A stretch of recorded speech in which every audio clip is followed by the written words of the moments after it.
రామ చక్కని సీతకి అరచేత కోరింట ఇంత చక్కని చుక్కకి ఇంక ఎవరో మొగుడంట రామ చక్కని సీతకి.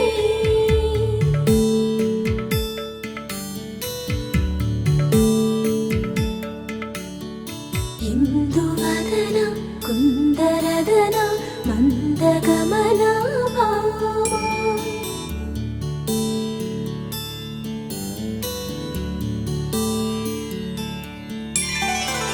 ఇందువదన ఇందువదన